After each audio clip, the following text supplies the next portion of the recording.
Welcome to the Good Old Blades podcast. I am your host, Aaron Levere, and join me as we talk to other knife makers and craftsmen about anything and everything knives. Thank you for listening in again to the Good Old Blades podcast. I am your host, Aaron Levere, and I am joined by STA Custom Knives artisan Spencer Aplin.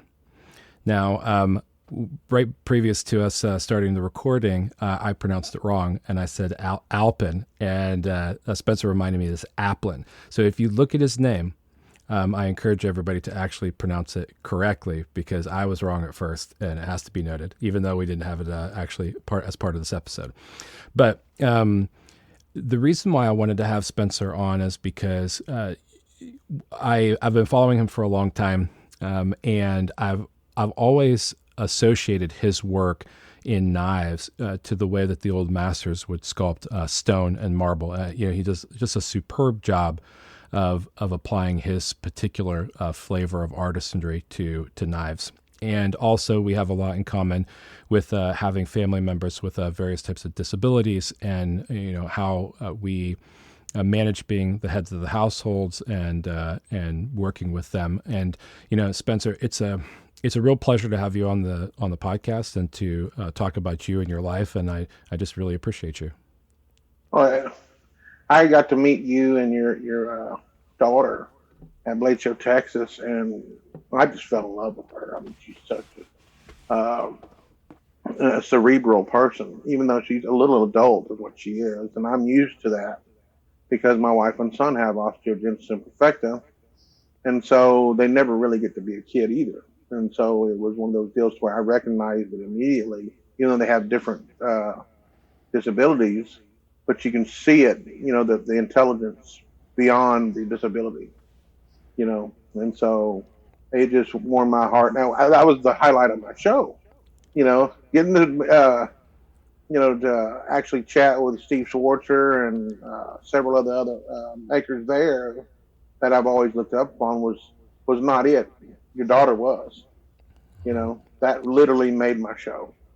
And so it was just, you seeing that intelligence in somebody that's so tiny, and it just warmed my heart. I mean, it's just, I'm a sucker for that. So it's just the way I am. Everybody looks at me and I've got resting bitch face real bad, so I always look like I'm angry, and that's not the case.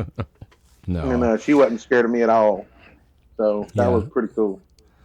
Yeah, for better or for worse, Evelyn most of the time does not know a stranger, and she's very inquisitive. But, it's interesting to me, I think, that I've never interacted with you, because it's been a few shows that we've seen each other. And anytime I've just come by and maybe looked at your stuff and asked a few questions, I've never gotten the idea that you are any less than warm and inviting and knowledgeable and willing to talk to anybody. So I don't, I've always thought that you were that way, and I'm sure that Evelyn saw that as well. Yeah.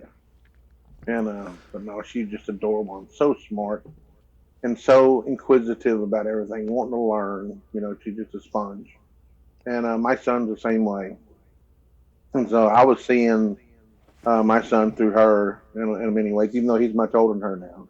My son turns 30 next month. But at any rate, it's just, I've been around it since me and my wife met. And it's one of the things, I've never seen the disability. I don't see disabilities. I see personalities. And with them having so much to overcome, makes them a more beautiful person, I think. So I'm very much attracted to that. And it's the want to, the hunger for knowledge that they have is a lot of like what I have, in my craft and pretty much anything I do. I've always done it to the highest level I could. Partly because of my upbringing with my father. I don't have a military background, but my father was as close as you could have to being in the military, I think. And so it was just part of it. His mediocrity was never an accepted trait you could have. It was so it was never even a thought. There was always this, you're always on this journey for knowledge, so, um, and for one thing about the way I do things is I don't look for help. Um, I look for inspiration, but I don't want the easy road, which goes totally against a lot of what other people want. But it's the only way to really be unique, in my view of it, anyway. But that's for me. It's trying to stand apart instead of blending in. That's the direction I've gone with this. Yeah, which that interests me for sure, because I can't honestly say that there's anybody that I see making knives quite like you. And that's something that I kind of want to unpack a little bit. Like in your journey through making knives, what led you down the path of what you do today and the way that you do it? There was two makers. Well, there's more than two, but two. I've never met either one of them. Never talked to either one of them. But they were in the '80s. They were in the magazines constantly, or at least it appeared to be to me. And Virgil England was one, and he had this organic style that was creature-like. It's still a knife or a mace or whatever he was working on, or a scepter, but it had these characteristics. Each piece was its own entity, and I fell in love with that idea. And then the other one was Pierre Reverdy, and him and his wife, the work that they do, and with a lot of the trick fullering and stuff that they did. That was the two things that that you did not have to have a meal to do it, and because of the way he did his fullering, it would be very difficult to do it with a meal. I like the handmade. That's like I catch so much crap from people about signing my blades because my signature is not that great. But I've always been looking for a better way to clean it up. But the knife is handmade, and I don't want to just put a stamp on it. But in my opinion, if it's going to be handmade, it should be signed by hand. I mean, it's just one of my pet peeves, being hard headed, I guess. I don't have a problem with other people doing stamps. Just for me, my work, I want it signed. And you can't copy it. There's nobody else got that bad handwriting. So, but that's just me. I want it to be skilled labor. I don't. There's things that I have discovered that make me faster, but it doesn't take away from it being done by hand. It still requires a skill. The skill, it has to be really, the main skill is controlling your body. Because being able to apply the right amount of pressure, or as little of pressure as possible, to where the bit or the burr does what you wanting it to do, and not trying to think so much about it, just doing it more. It's a feel. That's like the designs that I do are not intended to look like a bird or a fish or whatever. It's pretty much, I'm wanting to give it a character that makes you see something in it, and it invokes an emotional response, good or bad. It may be, well, if that's horrible, whatever, it made you think, and it made you feel something. And but for me, that's the passion, is creating something that somebody hasn't seen that version of, because it doesn't have to be completely original. Because I mean, just about every design has been done as far as silhouettes go, but it's all the details makes it unique, and always pushing it. And see, I have a few students that I have taught the carving to, and I've changed the way I teach to where it's not, this is how you do something, more in the line of, this is the thought process I had when I did this. And so trying to develop their brain to connect the pathways to where they can create their own knowledge and develop beyond what I've taught them. Instead of this is the 26 letters in the alphabet. This way here you have an alphabet that is infinite in letters. I want them to be able to develop and go beyond me when I'm past, not just have a certain limit to their knowledge level. And so the difference that I teach is, to put it in a simple term, is I'm not teaching a regurgitated knowledge. I am teaching a thought process and how to create knowledge instead of how to regurgitate knowledge. If that makes any sense at all. And that's come over time. It didn't start out that way. When I first started teaching, it was, this is how I'm doing this at this time. But over the last 10 years, and really it ain't even been 10 years, I started carving steel in the fall of 2015. And I had seen a maker by the name of Brian Chovanik, or Chovanik. He's an Aussie maker that lives in Slovakia. And he had a sweat plunge line that was unique to him from what I had experienced. And I didn't want to copy what he was doing. I wanted to create my own. I did not realize that just something as simple as a plunge line could become a focal point. And because it's not that I'm friends with the guy or even like the fellow, but I could appreciate him as an artist and what he had done. And so it was one of these deals to where it got me to thinking that if a plunge line can be a focal point, everything can be a focal point. And that just about made my head explode. You know, we've always been taught that what's a plunge line? Well, it's where you start grinding. And yeah, it needs to be clean, it needs to be even, all this kind of stuff. But why does it have to be just that? And for me, that was one of these head scratchers that was like, well, hell, if a plunge line can be, how about a fuller? How about anything like where your plunge lines meet?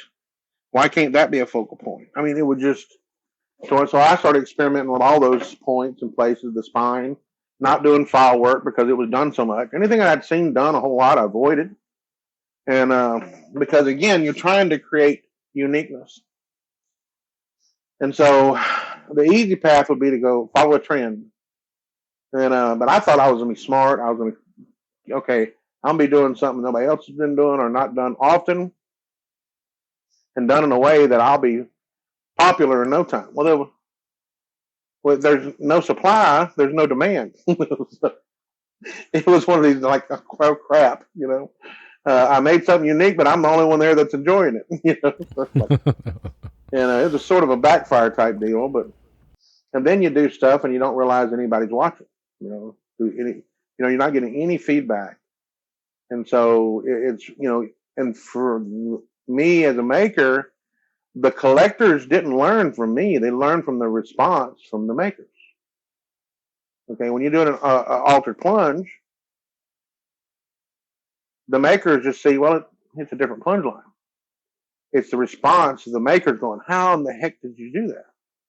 That's incredible. Never seen that done before. The collectors learned from the response of the maker.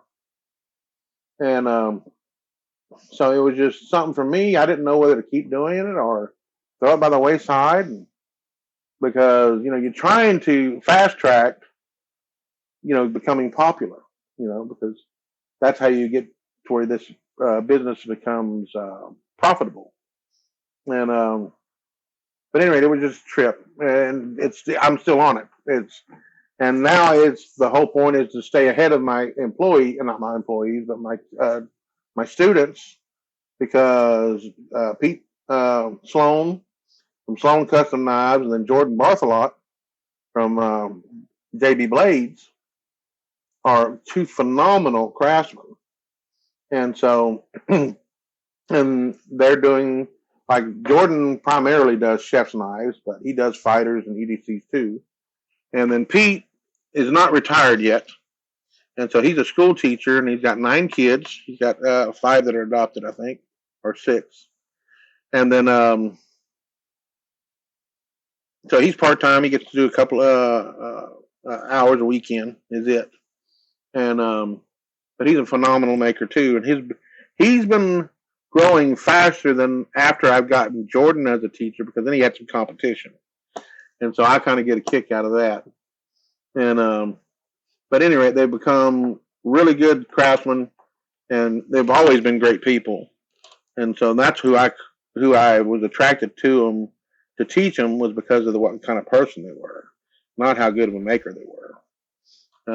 Because if you're not that good of a maker, you can be taught if you have the right brain set, or mindset. But at any rate, that's about it for that question. I think I've run it to death. You ain't never gonna get to talk. No, it's fine. It's fine. I mean, I'm sure if you give us enough time together, I'll get some words in edgewise. Maybe. Well, something. I honestly, when I look at your work, it's hard for me to wrap my head around the technique that's actually required to get to a place where you are carving metal, right? So, can you describe to our listeners, because it's difficult just to imagine your work without seeing it, and so I encourage everybody to look up Spencer's social media and actually see his product. And I'm willing to bet a lot of people have, especially if they listen to this show. But at what point in time do you transition from just making a knife to actually adding in your sculpting to that to make it the final product? Okay, let me understand the question. Today, when I do that, or when did I have the desire to start carving the blade? Is that, I'm trying to understand the question. Oh no, yes. What I'm asking is about like technique specifically, like because I think what distinguishes your knife making technique is that it's not just a knife, right? It's a sculpted knife. Like it doesn't, there's multiple steps beyond what the average knife maker is doing, and without disclosing too much of your technique and everything, I guess. But I don't have to worry about that. What do you like? What process do you go through to get from the very onset of a blade, like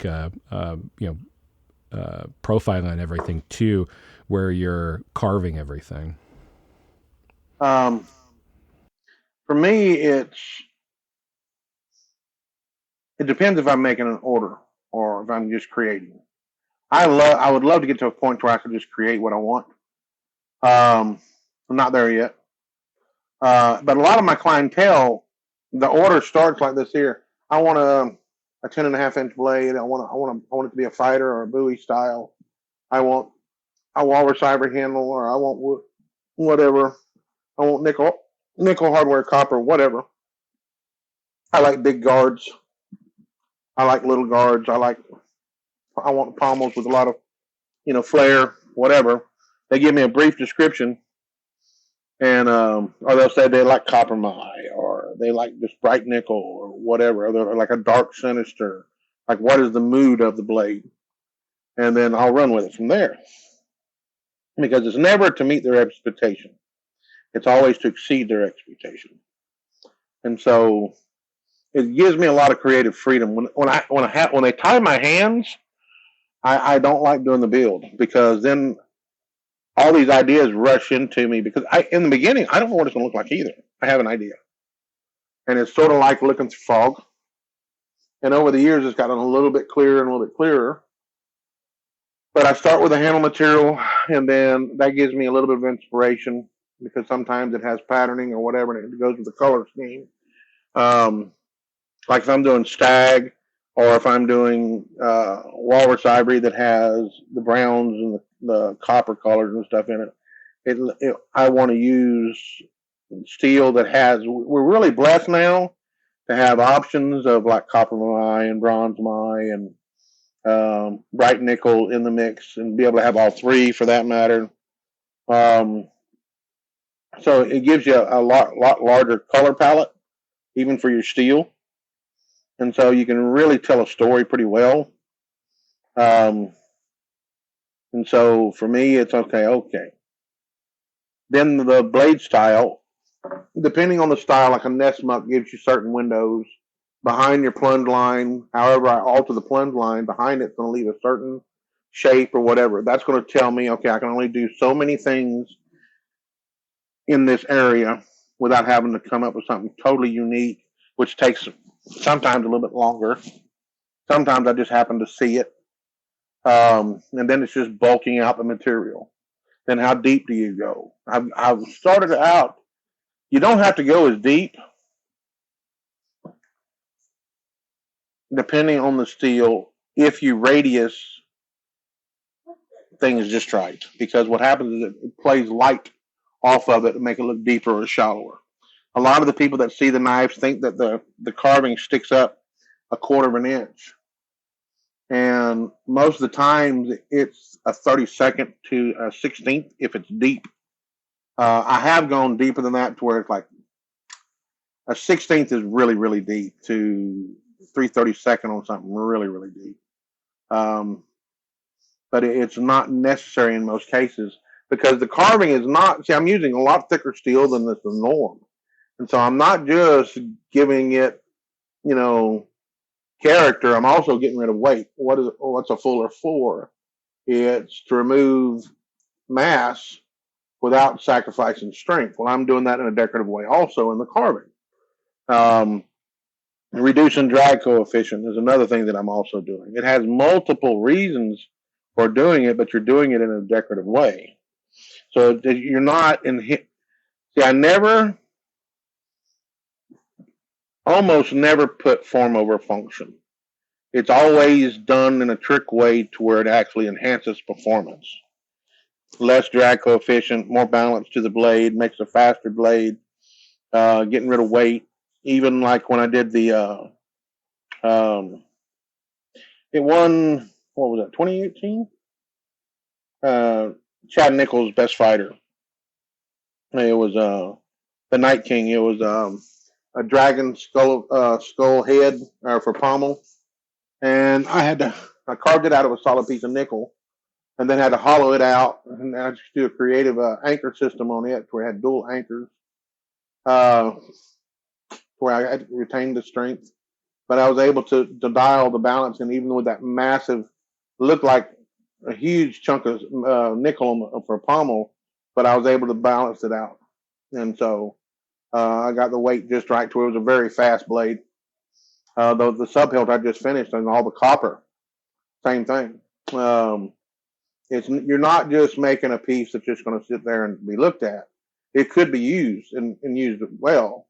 Um, they're not. They're collector's items. They're investment grade, but it's one of those deals. In my mind, if it never needs to be used, could be, you know, and not just it'll work, but it would perform at its highest level. So making sure the heat treat's dead on, geometry is on par, everything is there, um, is super critical, and it's one of these deals that me and Jordan and Pete always pick at each other about. It's like we're the only ones that's going to see this flaw, but I can't leave it there. You know, some little radius, maybe a little bit sharp. Uh, like this is my personal knife. It was the eureka moment until late. It was I finished it in the first week of December, 2015, and it was the first other than an S plunge line, which was a recurve plunge line. Somebody said, "Oh, that's an S." So I said, "Yeah, that's it." This was my first attempt at flames, and it's horrible, but it's not about how well I executed it. It was that stepping stone, and that was the last time that I had a lull that I didn't have. I didn't have orders. I didn't have. I wasn't able to catch up after that, and so that knife there was never to be sold. And I put it up for sale. I had so many hours in it. Like each side had 8 hours No, that was more than that. Probably 30 hours on each side. And now I could do that in that same amount of carving, 2.5, 3 hours per side. That's pretty incredible. Yeah, but I've changed techniques. They've constantly evolved. It's like I've got to get faster.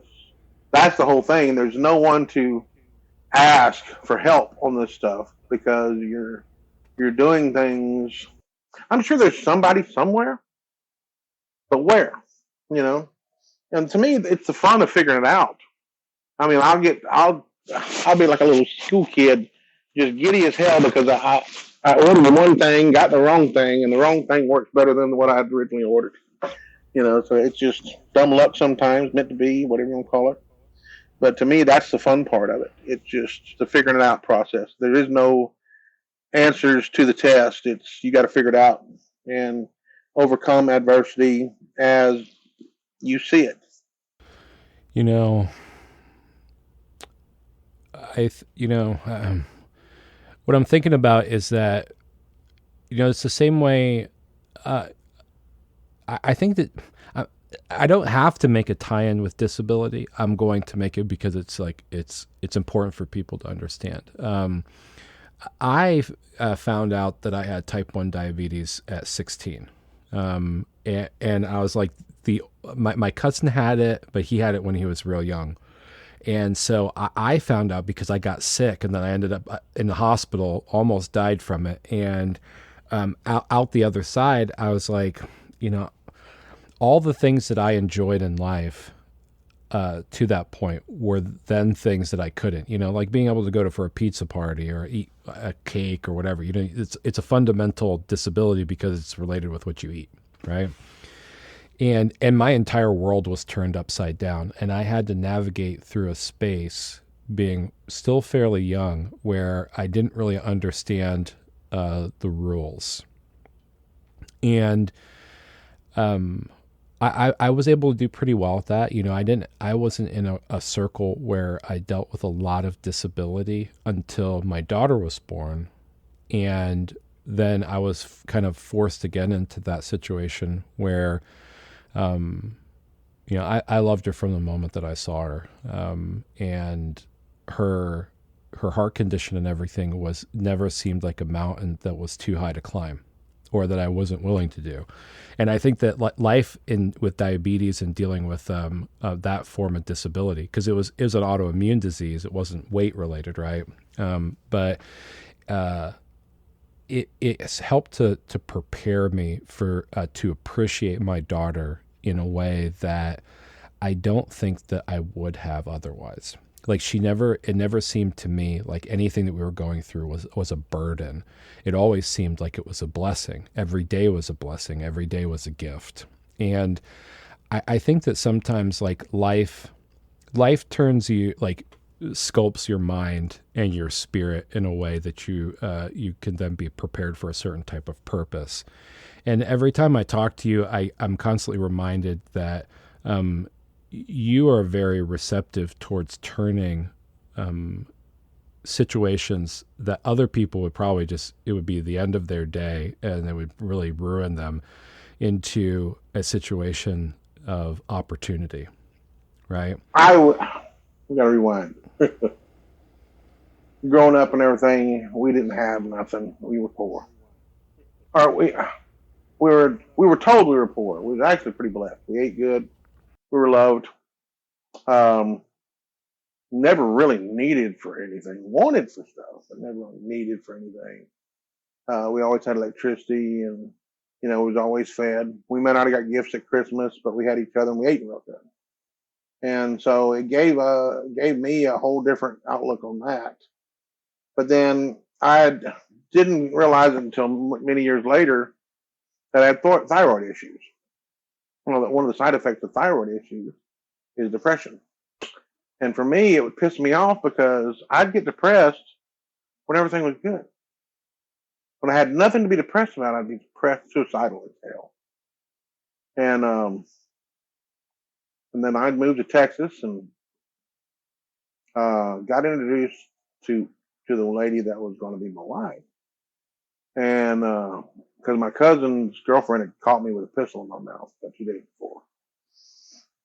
And she introduced me and my wife, or future wife.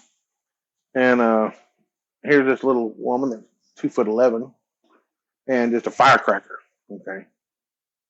And for me, it was, I'm always been an overthinker. And so I'm here thinking, I'm like, you get a dater that, that you need to think about it, because it's not something you do just lightly to where it could be a whim for a week or two or whatever. And so, I go through all the stuff in my head. I'm like, okay, I can marry her.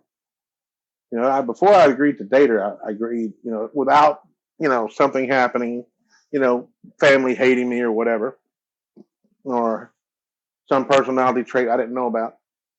I was like, I can marry this person. And me and her, after 8 hours of conversation, knew each other better than me and my ex did after 2 years and 8 months. It just clicked. It was just one of those deals. And for me, it was one of these deals when I saw her, it's like, what the hell are you whining about? And then with her, we could talk about anything. And, people go, oh, I'm so sorry you can't walk. She goes, well, I'm so sorry you can't fly. Goes, I ain't never been able to fly. She goes, I ain't never been able to walk. I'm not missing anything. He said, not just that, it gives me a bond. My boyfriend became husband, would carry me, and we were closer because of it. It's her talking. And because I would pick her up. I used to be a power lifter, and so she weighed 35 pounds when we were dating. I'd pick her up. We go to the mall. We go to the movies. I'd forget the wheelchair because it was a mute point. It was at home. She wasn't in the wheelchair, and so it'd be one of those deals. I'd grab her and take her. We go to the movies or whatever. I'm poor as hell, but we could go to the dollar show, eat at Taco Bell, and she was. I tell everybody the reason I married her was because she was a cheap date. I could get her a soft taco and a small drink, and she may not be able to finish it. I'm like, shit, this is it. She don't wear shoes, So I'm like, damn, cheap. And I'm a pain in the ass, and she can't whip my ass. So that's another plus. And so it just was meant to be. And but it was just, we've always been. Don't get me wrong, we fight. We have disagreements and everything, but we never go to bed mad at each other. And she's made me the man I am today, and so it's having to figure out how to, like with our son, when we found out we were pregnant, we were told we couldn't have kids. So we threw caution to the wind. A month later, we're pregnant. And she denied it. I said, I think you're pregnant because I'm just getting fat if you're good cooking. And I'm like, well, the best of my knowledge is when you get fat, you get an innie, not an outie when it comes to a belly button. I said, you're getting out of here. And I'm just fat. A month or so goes by, and I come home from work. I work in construction in Baytown. And her and her girlfriend, her best friend, which was my roommate's girlfriend, was there. And I walk in the door, and they're both squalling. You need to sit down. I'm like, I'm assuming somebody died. And you need to sit down. I'm like, I'm tired. We was having a summer like we are now, hot as Hades. And I finally get them to tell me what the deal was. And she goes, I'm pregnant. I was like, well, no shit. Been telling you that forever. She goes, I thought you'd be mad. I'm like, for what? We both wanted kids. It was just, and so we were told we had a 50-50 chance of him or her having the same bone disease. I just knew he was going to have it, or she. And to me, it was never, I wasn't shocked. Okay. She was devastated because in her mind, she gave it to him, and her knowing the hell that she went through. Because before they reach puberty, they break.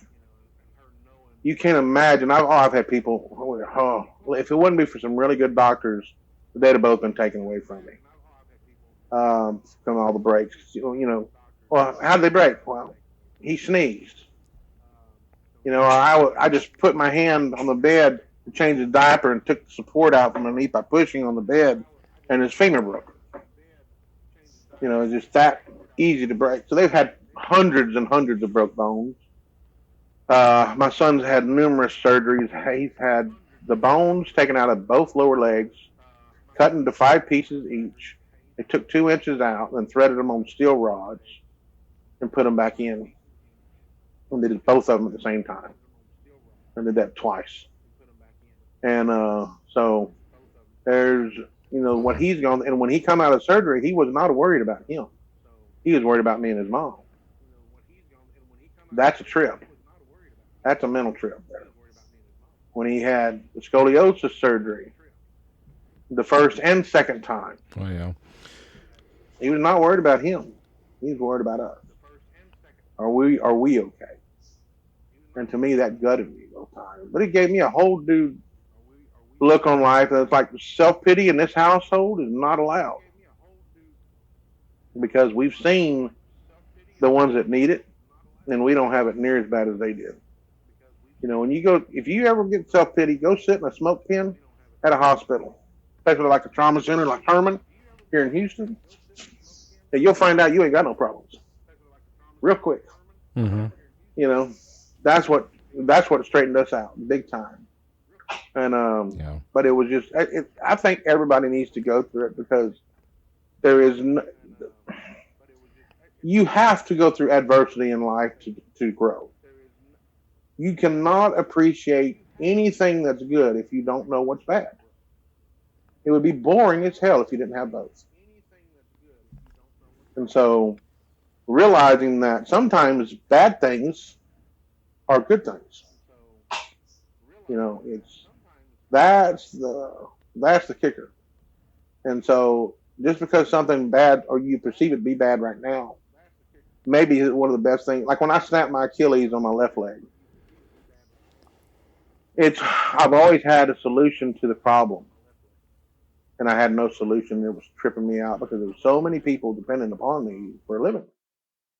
I was a commercial crabber. I was a captain. And I had a 30-minute drive back home. And that seemed like 3 hours. Because I was trying to solve a problem that was not solvable. But I'd had heel spur problems on both feet. And that one, it was death by 1,000 cuts, and it finally snapped on the left leg. And then, so they put me in. What it was is not my Achilles didn't snap. The bone spur snapped off. It was actually like a broke bone, with the exception of one part of it that did actually snap, that the muscle ended up dying. But they put me in lifts on both legs, casted the left leg, but put me in lifts on both, so like I was in 6-inch stilettos. The one time in my life for 6 months I had an ass. And so my wife was like, I like this. And I'm like, you need to hush. And but what I did was it actually ended up solving the problem with the other foot at the same time, and to where I don't really have that issue anymore. So it was a bright side to that. I mean, and plus I found out that I was replaceable. They weren't as good as me, but they got the job done. And which helped me realize that I could retire. And so it's all bad things happen for a reason. I mean, they may really suck, the death of a loved one and all that kind of stuff, but you don't want to live forever. Can you imagine, like I've seen Miss Roberts was 110 when she died. She outlived her husband, all of her kids, her grandkids, and there was only 2 of her great grandkids that was still alive. All of her friends, everything. And what her biggest fear was is living forever. So. Yeah. Well, I think that's the thing. Yeah, I think it's important for people to understand, because you mentioned the medical term osteogenesis imperfecta, but a lot of people know that by brittle bone disease. Brittle bone disease. Yeah. They have type 3. Yeah, and there's different typing and things like that. And when Evelyn was in the hospital waiting on heart transplant, she actually, because of all the diuretics and steroids and everything like that, and the lack of mobility, she developed osteopenia. So some people are familiar with osteoporosis and the breakdown of bones, but osteopenia is like it's her body was stripping out all of the calcium from her bones that was stored up, and because of that, they became very brittle. And she was sitting on her bed, playing and everything, and she would get in these little fits where she's like, it would take her breath away, and she would say, my back. And we thought that it was something else. And there was something in me that was like, this, something's just not right. And so I was like, she keeps talking about this, and it's in the same location. So I think she had an MRI done on her back, and they found out that she had actually broken her back. It was a compound, like a compression fracture, and it was causing her problems. And so she had to have a DEXA scan and everything to try to figure out that. And then we had to, figure out how medically we could counter the effects of the drugs and everything that she was on. And, now she's doing well, but I can remember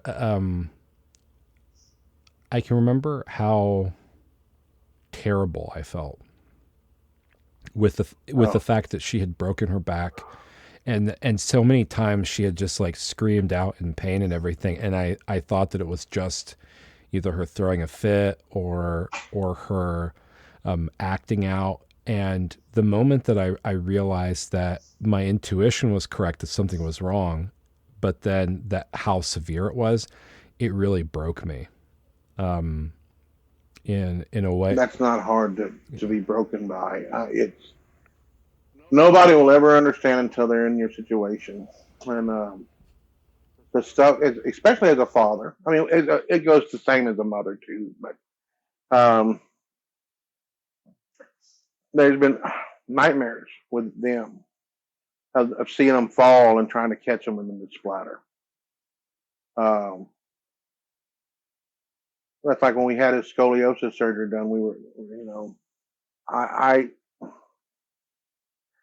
see their bones are like wet chalk. Now, after they're reaching puberty, they do stiffen up some. But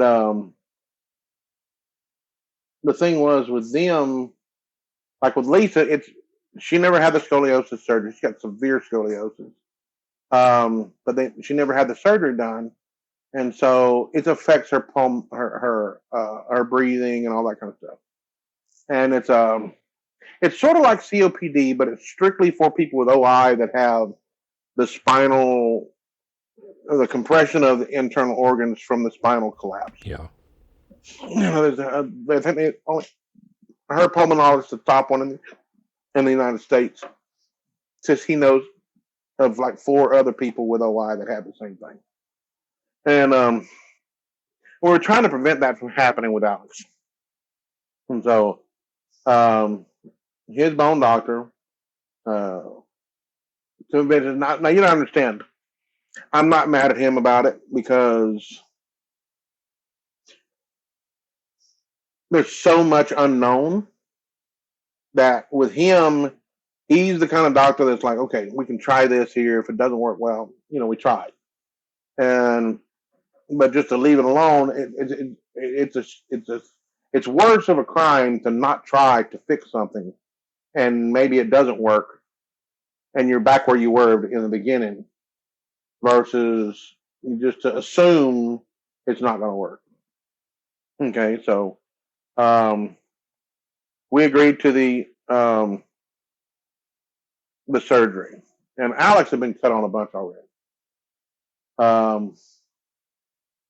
mostly in his legs, and then anywho, he'd about had enough of surgery, and he had his legs done twice, I think. Then we ended up wanting to do the spinal surgery.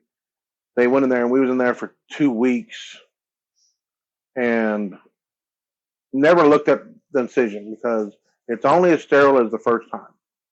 Well, Houston had a flood years before with a tropical storm, Allison, that flooded the medical center. Well, they were still having trouble with waterborne bacteria in all the hospitals because this was done at Herman. And any rate, we get home, and I'll try to keep this short because people want to talk about knives anyway. They don't want to talk about this, but it's one of these deals to where we get him home after 2 weeks, and the bandages weren't wanting to stick. I mean, it was like, and we were told, leave them on there as long as you can, but it was just like, it was like sweating underneath it. And we keep our house cold. And I opened up the bandages, and it was pulling away. You could see the metal hardware. And it was pulling away, and it was green all the way around the perimeter. Mm. And one thing you cannot ever do is freak out in front of a kid because they're looking at you. Is it bad? Here's like, and I'm like, yeah, Lisa, you need to call Dr. Brock. We need to get in there. I just want him to look at this. No big deal. I'm looking at her, and I'm like, it's bad. Just lip syncing it to her. And so the doctor's like, you're just overreacting. She goes, no, I don't think I am. Yeah. He said, well, just to ease your mind, why don't you come on in tomorrow, this coming Monday. Because it was like a Saturday. We get him in there, and we get in a room, and he opens up the bandages, and he looks at me and goes, let's step outside. He goes, we're operating today. He said, I don't know how we're going to get him in. We'll have to wait until, but this is bad. I thought so. And so it was probably 9 o'clock that night before everybody cleared out, and he'd end up getting his wife was also a surgeon. He ended up asking, pulling friends and favors from other surgeons. And he goes, if we're in there a long time, it's bad. He said, if we're in and out, it's good. Well, 45 minutes later, he's coming back out, smiling from ear to ear. He said it was just on the surface. We was able to debride that, and get it all taken care of. And so he was in the hospital another 2 weeks for them to run to find out what it was, to where they could treat it. And then they ended up having to give him Cipro, which is it was a running joke because the bone disease, the more you break, the more dwarfed you become. Mm-hmm. It's not, you don't always have dwarfism, but the more you break, that you either heal or grow, one or the other. So if you ever see anybody that's really, really small, they stay broke. Okay. And so at any rate, he said, well, it's going to be hard to get these filled because in beagles, it causes stunts their growth in beagles. And he looked at Alex, are you a beagle? No. And but anyway, that ended up kicking it, and he ended up healing up. But it was a long recovery, and all the anchors. So they can't use screws. They use on us. They use what we call pedicle screws. On him, they had to use clips because the screws would just rip out and break bone and all that kind of stuff. Mm-hmm. All of it pulled out. And so, but the scar tissue around it is what held it, and it does support him somewhat. But he was 3'9", and now he's 3'6". So that's how much collapse is in it. Yeah. But anyway, you see, you can't put me on a tangent like that. There, I'll talk for hours. No. I mean, I think. I'm not trying to make a point with this show about knives so much as the life behind knives, right? And I don't think any one of us who has any experience in what we do that's the sum total of what we are, right? Yeah. I mean, and if I'm doing a good job of talking to you and letting people see this, like see you. It's not the knives itself. It's like what makes the person that makes the knives, right? It's what turned you into who you are. Exactly.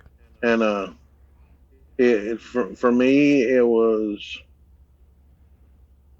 commercial fishing helped a lot about being able to visualize what you can't see. And like with my father, not ever wanting to disappoint him. Even after he died, I just couldn't disappoint him. And then I've had several people that made their mark on me. There was a jeweler, Raul Hins, Cuban version of me, except he was better looking, damn it, and about the same height, same build, and he's about 8, 9 years older than me, but he had this beautiful mind, and he helped direct me in my thought process. Um, Helped me get tunnel vision and what path I need to focus on, which was the carving of steel. Not, I was wanting to get into to be able to do some engraving and all that kind of stuff too. Like if I was carving an eye or whatever, I wanted to be able to put eyelashes, whatever. And he goes, "You're thinking about all this wrong." He said, "Anybody can carve a face."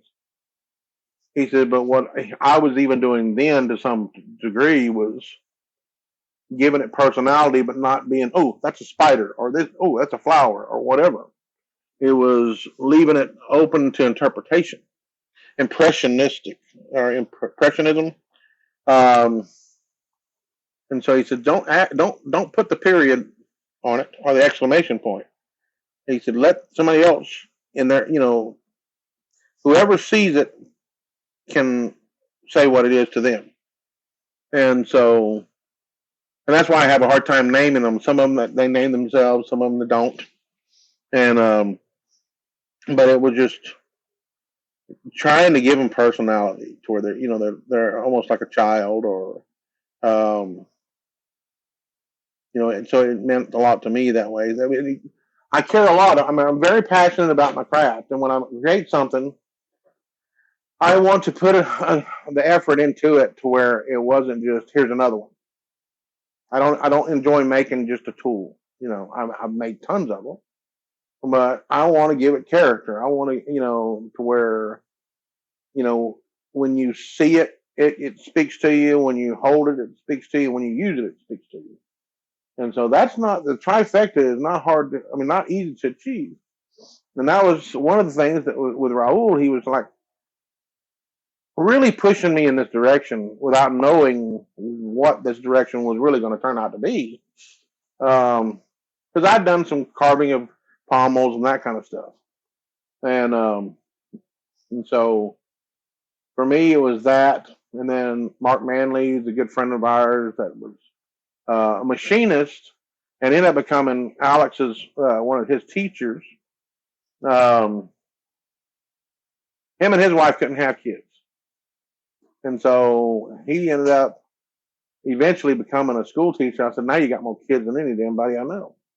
And he finally retired, but he was trying to, as people, we talk to each other and about different um, paths that you can take and whatever you're doing, whether it's making a cup of coffee or um, cutting grass or digging a hole or whatever.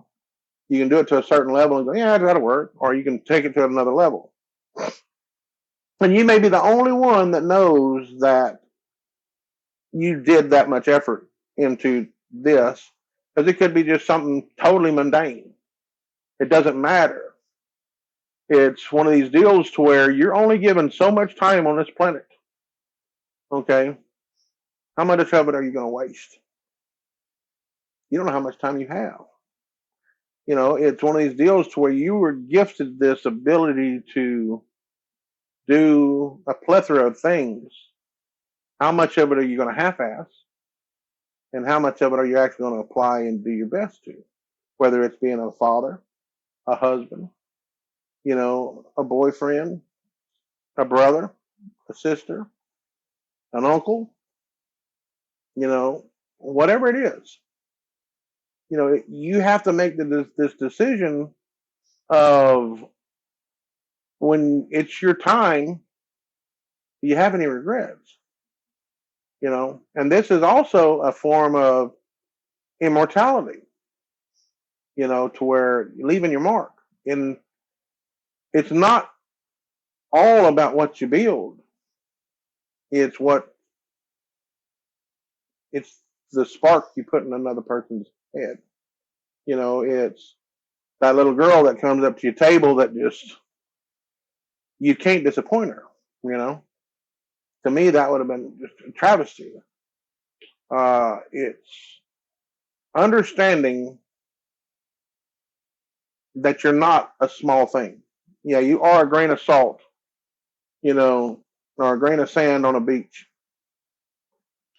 But that beach could not be as full without you.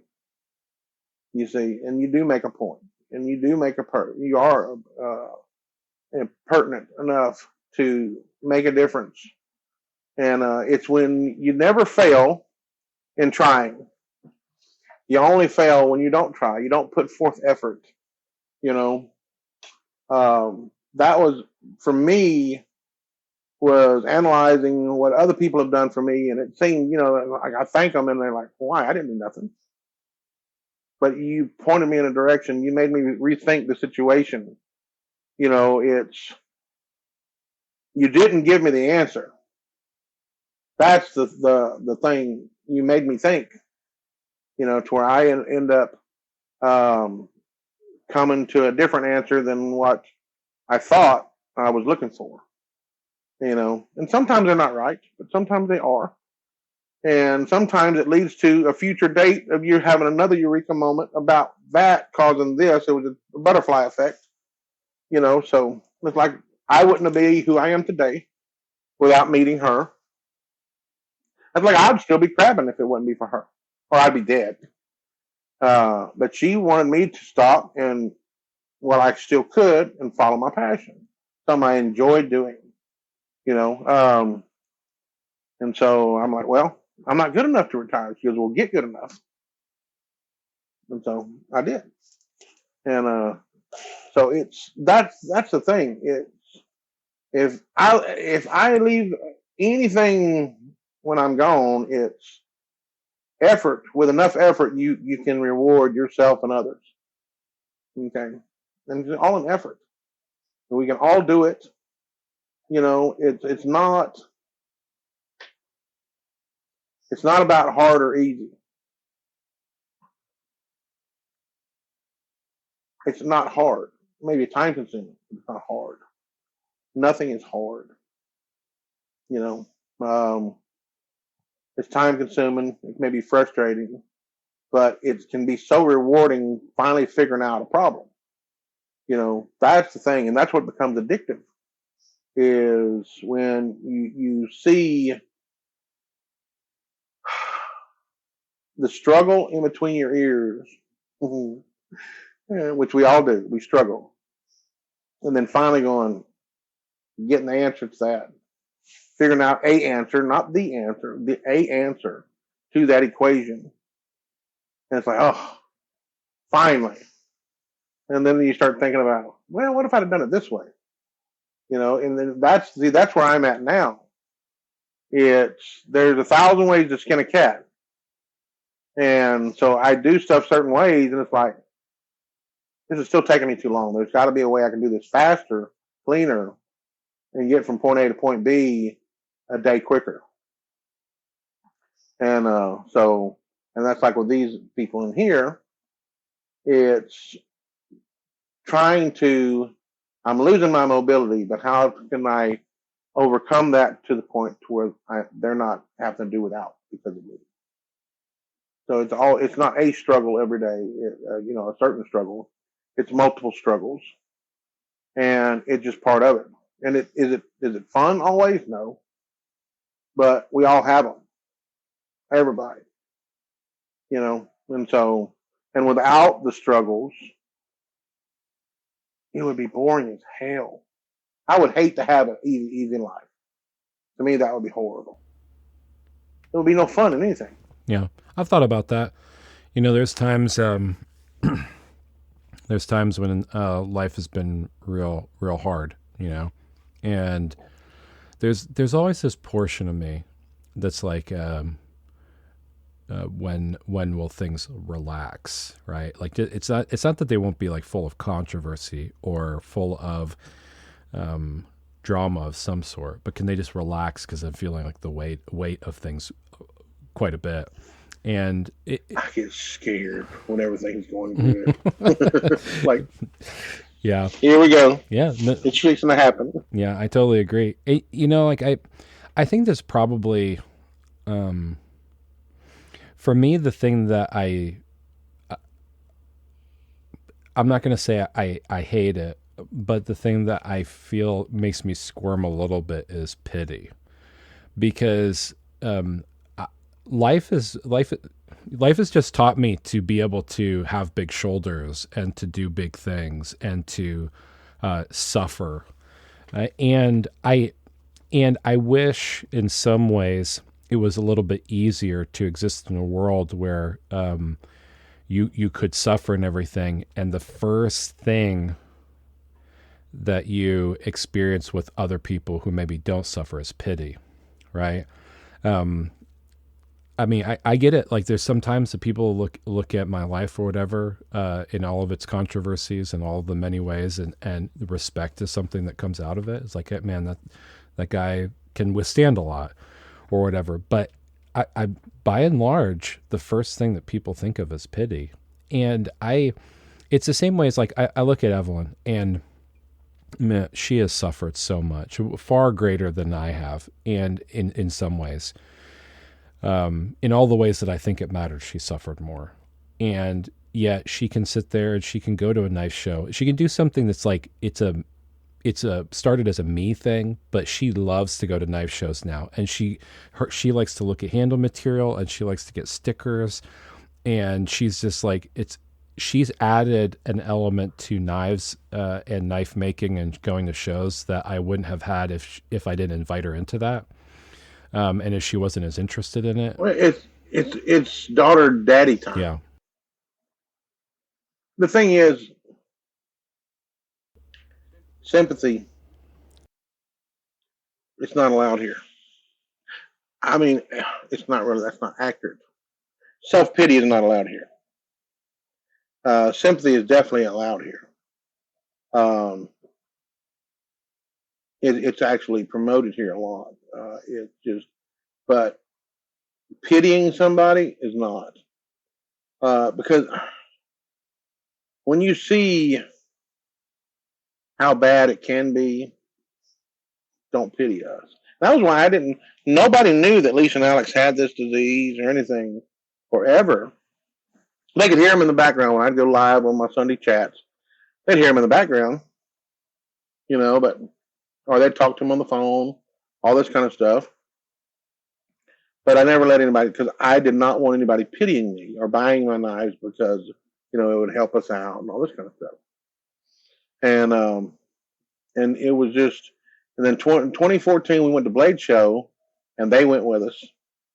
And oh my God, I was so afraid of them. They're so open-minded. I mean, they're so at home. I mean, there's no buffer. It's just, you got these two wildcats over there, and they're very opinionated. And I'm like, oh, please, please, please, please don't go around going, you suck, you suck, you suck. That was my fear, And they did really good. And they'd get a knife, they'd be looking at it, and looking at them the way you're supposed to. And they go, you must know a knife maker. At least, no, I own one. So, and that was the first year we met Steve Schwartzer and Todd Begg and several of them. And but at any rate, it was just that it was the highlight of Lisa. To this day, if she could, would go to every knife show. She loves it. And but it's just something that we did together. My wife supported me 100% and everything. My son did too. And we've actually had a couple design collabs, me and my son have. And but it's one of these deals to where that's like when I seen your daughter, I did not pity you. I thought you were blessed because you have this beautiful child that's got this mind that she is just so incredible. It's unreal. And then until anybody on here, I'm not kissing ass here. You have to meet this girl, and she's just such a brilliant mind, way above average intelligence, and so intuitive, and just listening to every word you say, and just um, she's just a sponge when it comes to knowledge. My son was the same way, and that's why I could see it and I recognized it immediately. I didn't know if she had a disability or not, but it's normally the case because they never got to be a kid. Mm-hmm.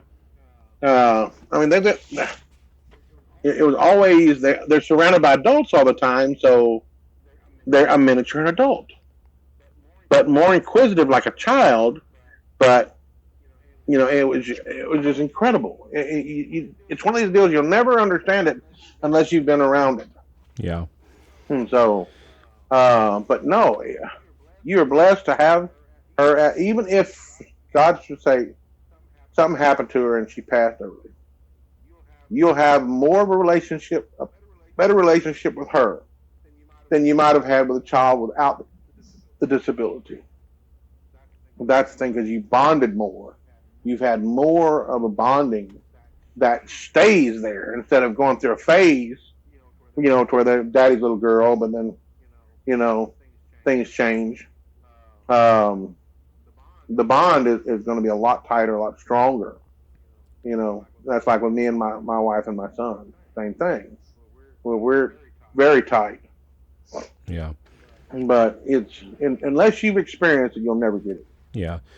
So you are very blessed. Oh, and I feel that it's not just like looking for the good out of a bad situation. I feel blessed because there's just so many things that really were on the trajectory to being the worst situation possible, and crisis was averted. I feel very, very, very blessed to have her in my life, and I feel blessed just to be, to have her in a time in my life where I think that I was ready to have her, right? Or I was ready to be the kind of man and father that could protect her, that could help to educate her, that could be emotionally vulnerable and also strong for her. Like, it happened all in a time where everything has just felt so natural with having her in my life that I have zero regrets about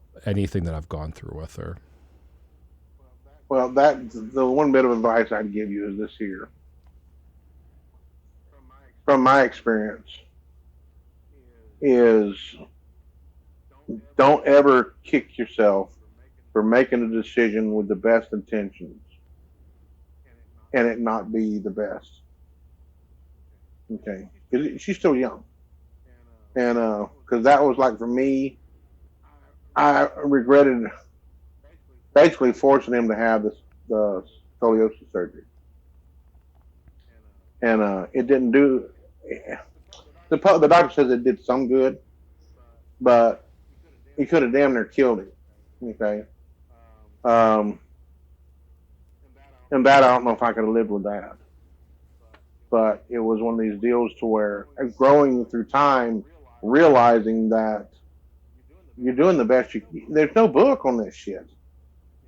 You do the best you can and put thought into every decision. Don't just, be blind about it. But at the end of the day, you're human.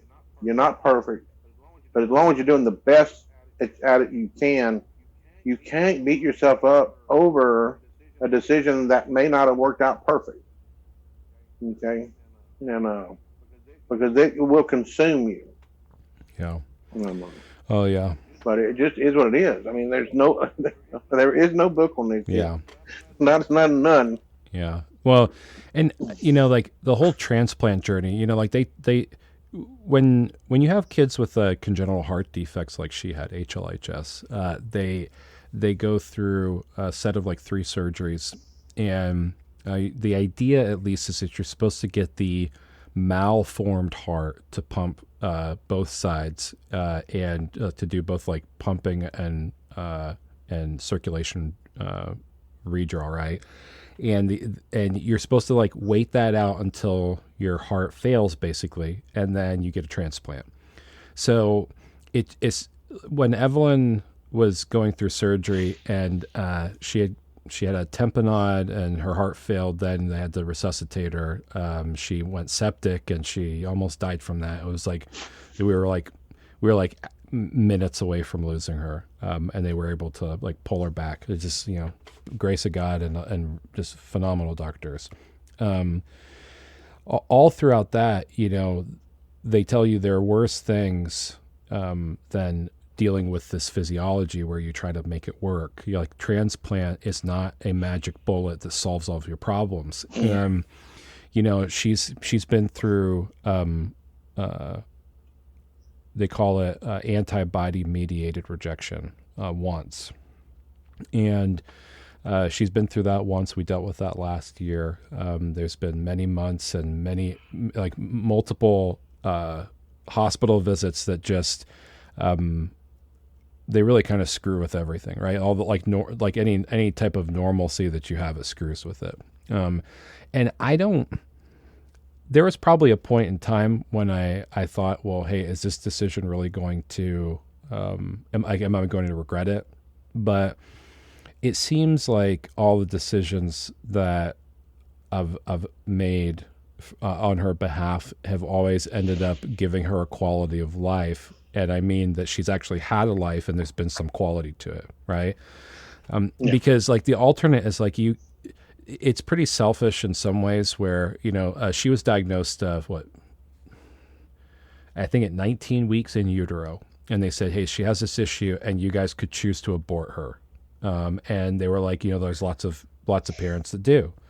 And I, like, even though I'm divorced from my wife and everything, or ex-wife now and whatnot, I do appreciate the fact that we both looked at each other and said, hey, abortion's not the path. Not an option. Yeah, it wasn't. I wouldn't say that it's not necessarily an option in the sense that I didn't feel pressured to make that decision out of either religious or ethical reasons, right?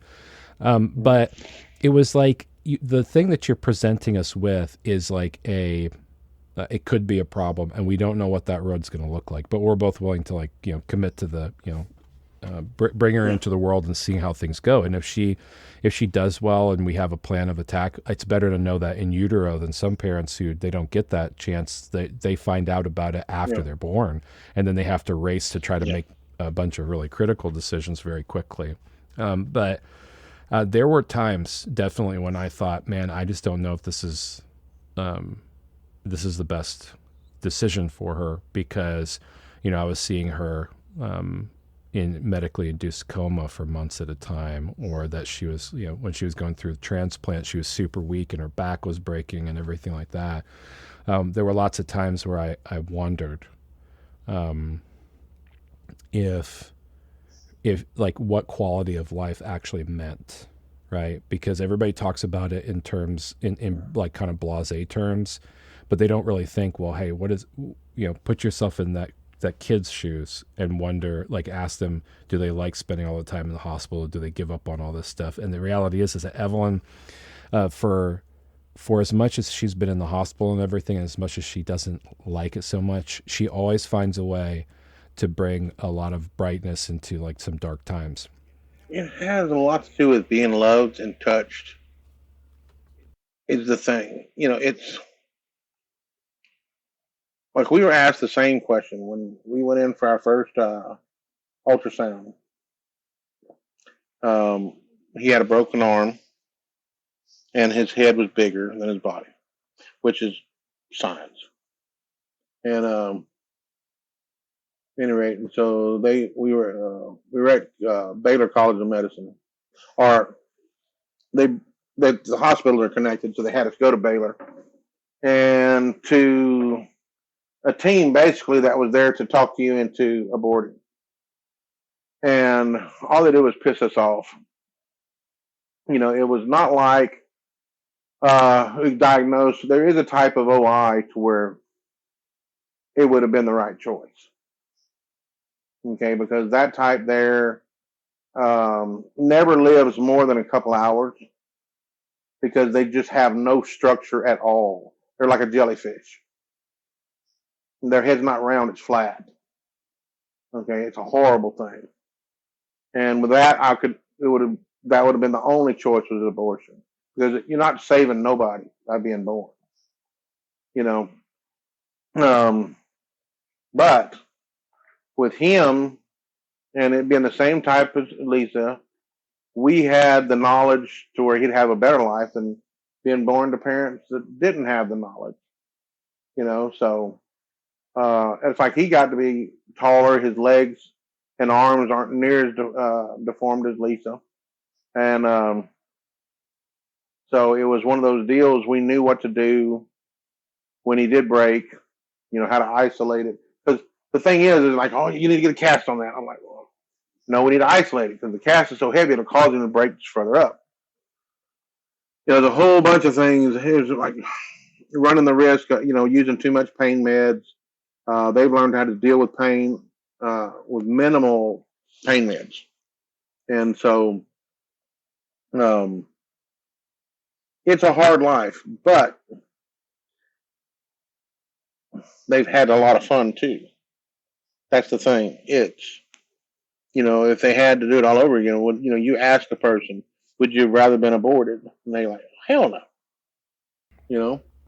That's the thing. It's not like they're vegetative state or something where there is no life of any kind of quality.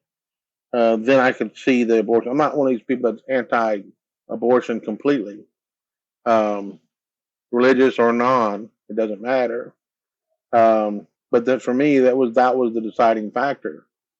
And so I was pretty much prepared for it already. She was devastated. We had a good long cry on the way home from Houston.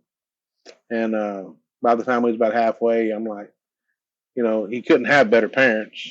So she had pretty much, she still kicked herself for years, but she was the best. For being disabled, she did a whole lot for him. Changed diapers, nose dive into poop, all kind of stuff, slip, fall. And it was just, when I was working, I worked nights a whole lot. And so when I would get off, I'd give her a break. And, but if I had to do it all over again, I would do every bit the same. That's the thing. Yeah. And so there's no self pity here. That's the thing. I just wish I could do more for them. That was it. Yeah. Well, like on Grey's Anatomy, everybody loves that because of all those weird medical conditions and osteogenesis imperfecta and hypoplastic left heart syndrome, the two that our kids have, are like, they throw that around all the time on the show. But you, like the listeners, you get to like actually talk to people whose their kids are like that, and they make it sound like on shows that it is the worst possible outcome of any existence that you could ever have. And no. I don't feel that way. I don't think that my daughter feels that way. She feels incredibly lucky. It makes tougher people. Yeah. Tough times build tough people. And well, that's the thing. And that's what's sad. What's sad is this here. When they go out and they want to get a job, oh, you're disabled. If they would give them a chance, they kick ass at anything they can do. Because they're trying to prove that not only are they equal to you in that, they are superior to you in that. They don't half-ass anything. And so I always tell everybody, I say I'm the dumb one in the bunch. And but it just, they're so driven to excel. Mediocrity is not in the vocabulary at all. Yeah. And so, for me, some of it's rubbed off on me to where, I tried to keep up with their, up to their caliber, but I fell miserably on a day-to-day basis. And because they just kill it. Yeah. And all of my students and everybody that's come here fall in love with them because they're just wowed by, the way they are. And so Anywho, I'm blessed to have the family I have. I'm not. There's no reason to pity me whatsoever. You know. Yeah. Well, I mean, you won't get it from me, but you know Yeah. the I think in that same way though, when I ask the question of all my guests, like why create things, right, and why knives, I think that at time, at times it's a little bit easier to answer that. Like creation is just it's so much better than destruction. To me, it's a fantasy world. I'm a man, so I can't literally have a baby. I can do the fun part, but as far as carrying the child and creating it, no, that's not my job. But this is me being able to create, not really children per se, but the equivalent thereof for a man. Um, and I put a lot of thought into every one. And I have people all the time ask me, "How long does it take you?" I'm like, well, as long as it takes. I don't have a clock in the shop. The clock is not my mistress. And it's one of these deals to where when you make them stuff like I make, it's going to take a certain amount of time. I try to, depending on what it is, I try not to work over 3 weeks on something, and that this 3 weeks is different from the next 3 weeks. So some days you can get in, 16, 17 hours, and other days you get in 1 or 2 hours. You know, so but there is no vacation time. There is no time off per se. Now I'm going to have to take a couple of days off when I get done with this build and let this knee and hip rest. But old age is catching up on me, and I don't like it. Yeah. Well, yeah. I mean, I don't know. There's a lot. There's a lot I think that people can unpack from a conversation like this, and I think for me, it podcasting and talking through this kind of stuff and trying to unpack knives has really been the thought provoke for me is just like, what am I doing with myself? Like, what am I making and why am I making it? And sometimes it's easy, I think, when you get into hobbies or things to marginalize the intent for the sake of the technique, right? The thing is with this craft is this: as a hobby, if nothing else, it's an escape from reality. Where in your shop you do have pretty damn good control over the outcome. Okay, and so for me, that's what it always was when it was a hobby, and even now it is therapy. It is. Um, I can control it. I can mold it. It's one of these deals to where if something bad happens, you have a catastrophic failure. How bad is it really? It's a piece of material. As long as you don't get hurt by being, irresponsible and stupid. If something just fails, it's just material. You know, not that big of a deal. Yeah, all it is time and money. Well, my students, one of the things I teach is to invest into materials for your craft. I stock a plethora. That's an understatement. Wood, Stag. We got so much Stag that we created the Stag Depot. Me and Jordan. We dabbled into ivory and all that kind of stuff too. And so if you have a block of wood that fails or a piece of Stag that with a Stag we take imperfections and correct it to where there's no such thing as a perfect piece of Stag unless you correct it. Okay, you take the imperfections and you correct it. You reshape it, recarve it, recolor it, and but it's been able to look back at it and laugh and say, okay, this wouldn't sell before, and now everybody's wondering I see. You save all the good pieces for you. I'm like, I use the stuff that don't sell. But it's like the wood. You have a handle ingrained piece of wood, you drill it out, it breaks.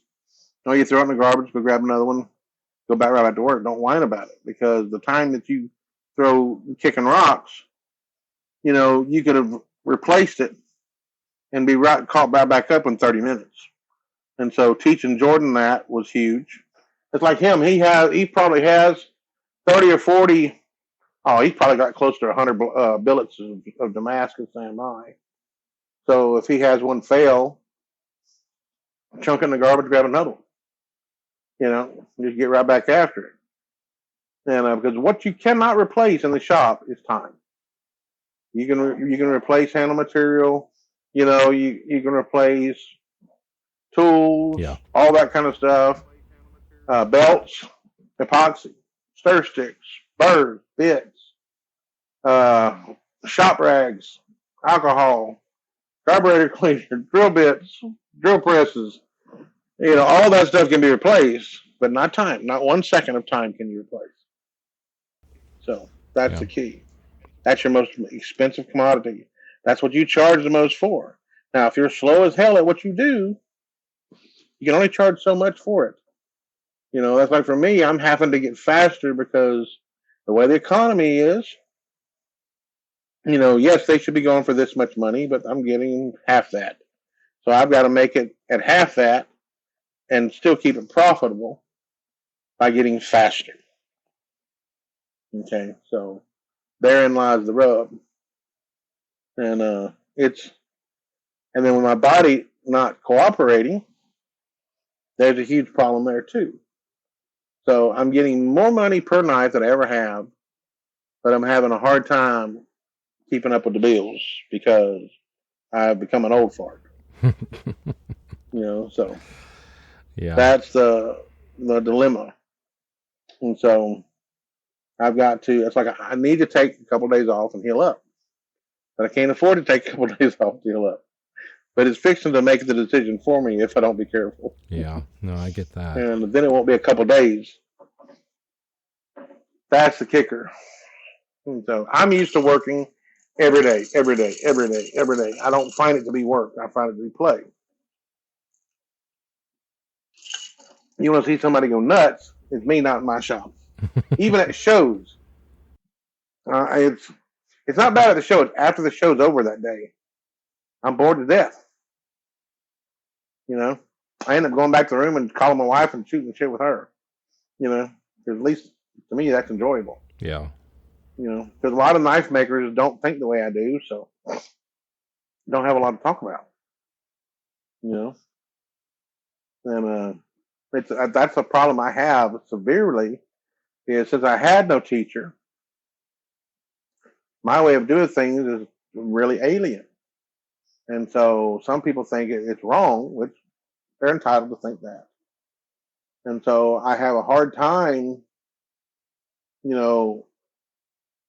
talking with others, especially when it comes to knives. Normally I just listen. That way I don't piss nobody off or offend nobody.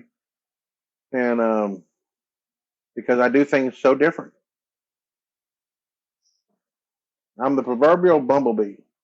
Nobody told me I wasn't supposed to be able to do that. So I did. So, anywho. How long have you been making? I have been making about 7 years. I've always been inquisitive and always creative, I guess, in some ways, even if it was just like Play-Doh and modeling clay back when I was a kid. And when I moved down to Texas, there's a guy at our Sunday school group that was a jeweler. And so I wanted to get into that. So at the same time I was putting myself through some university classes, I was also doing an apprenticeship with jewelry. But, it got so expensive because with the economy the way it was, everybody was investing in platinum and gold and silver and everything. That's like, I couldn't dabble with the economy, because the cost of precious metals was so high, and the They haven't disposable gone down either. yeah, and the disposable income of people who were purchasing that stuff was going down. And so I was just like, I just can't do it anymore. So I focused on school. Then I went to work for a company in Plano doing cybersecurity, because I was doing some technology teaching at a charter school in Fort Worth. And I went and started to make money again, because I wasn't getting paid real well there. And and then there was something that kind of stuck with me with jewelry, that I wanted to be able to create, and I wanted to be able to manipulate metal. But it seemed that precious metal, that was very hard to find a market for, and the investment was very high. So I started doing some very basic knife making stuff after a while, and blacksmithing. And that turned into making knives, and then going on this whole trajectory of finer knives, and getting into the guild and stuff like that. But that's, I think, like, I've always wanted to create things, and it made sense at the time that it was less expensive than jewelry. But what it actually turns out is that it was just, to step into higher grades of knives has just been stepping into higher forms of equipment for me. To save time and to make a repeatable process and whatnot. And so I think that, like, the total cost investment is probably somewhere around, if I actually did have a fully working jewelry shop, with all the equipment and stuff that I've had. But it's happened a lot slower, because there's, like, different barriers of entry for different types of work in knives. Whereas pretty much, if you want to be able to cast things in jewelry, I mean, you have to have all the casting equipment, and that costs quite a bit of money. You have to have the metal to be able to work, and that costs a lot of money. So, yeah, and I think that in getting into knives, it seemed like it was pretty straightforward at first. It's like, oh, you make a knife, you sell a knife, whatever. But it's like an onion. Like, there's just so many different facets of knife making, that I got to a point where I was like, I don't really know. I don't know if there's a way to tell whether you're successful or whether you're not, or whether, what exactly is the attributing factor to that success or not. Like, and so that's kind of where I'm at now, where I'm just, I'm discovering all of that stuff and asking the question, like, what actually, like, makes a good knife maker, or a good story, or what makes a business successful. And that's something I just can't answer for myself. So that's the reason why I talk to smart people like you, who are evidently just trying to figure it out the same as I am. That's the puzzle. I've learned this much here. It doesn't really matter how good you are, because what they're buying is you, not what you make. So if they like you, they'll buy from you. If they don't like you, they won't buy from you. And see, my whole deal is trying to be likable. It's very difficult sometimes. Well, I mean, I think that there's certain things that you can attribute to the economy, and other things that you can attribute to the mark of the maker, in the sense that, your personality and everything. I don't think that I've ever, in the entire time I've been making knives, have ever had an easy sale. There's been, like, every time I've sold a knife, it's always felt like I've had to earn the ability to sell that thing. And there's obviously it should be that way. Yeah, I mean, it should. I've seen other people that could. I've seen other makers sell knives for prices that I thought was insane. Okay. And you get envious of that. It's like, I'm not saying they're not worth it. I'm just saying that mine should go for more. But the thing is, it's not up to us. That's the kicker. People are always talking about, how do you price your knives? I'm like, that's the hardest thing. Making knives is easy. Designing is easy. Figuring out what are they worth? That's the challenge. Because you can't go by what other knives are selling for. because it's not just the knife, it's the maker that they're buying. And so what I end up going by is this here. I can only make so many knives a year. Okay. If I have 5 people call wanting what I just made, and I tell them this is the price, and 3 of them go, that's too expensive, that doesn't matter. One of them will go, oh, that's good. And the other one will go, that's it? So who do you listen to? One of them, it was just right. One of them, it was too cheap. And 3 of them, it was too much money. And if you can only make X number, and you made 2 orders off of the one, that's double what you're making. You'll never catch up. Okay? And so you don't go down on your price for sure. But it's making stuff that's creative, that's unique in some shape, form, or fashion. It don't have to be, don't have to reinvent the wheel. But you got, when they look at it, and they go, he put forth the effort to make it cool. Not just perform, because performing is easy. Comfort is a little harder. And then visual balance is a little bit harder until you figure it out. And then it's just like breathing. But uniqueness, even minutely, something that puts a signature to the knife without a signature, it's something that takes time. I've been making knives since '88. The first one that I made that had my signature look, and it was totally by accident, was in 2000. And then, which I hadn't made, it wasn't like I'd made a whole bunch of knives per year. And then it wasn't really, it was incremental after that. But then from 2014 on, I started asking people like Steve Schwartzer and Todd Begg, what did I need to improve on? And they couldn't put a finger on it, but it was something to do with my blades. My guards was great, my handles were great, but it was the blades. And so the next year, same thing, and I met my first apprentice. He went with us, and he wasn't my apprentice then, he was just a friend. And while we were there that second year, it hit me what the problem was. And it was dimension. My handles had dimensions, my guards had dimensions, my blades were flat, and they was almost all in stainless steel. I didn't hardly have anything in Damascus, because where I live at, you can't give away Damascus. Not on a user. And so it was finally, I figured out that it was dimension. I needed to go thicker on my steel.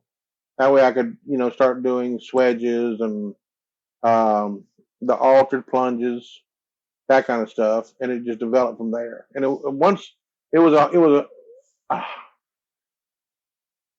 was like an explosion in my brain, because it was like I've been fighting, not figuring out what it was, and just beating my head against the wall. And then finally the doors just opened to the problem. And it was like, once I could see the problem, I could solve the problem, you see.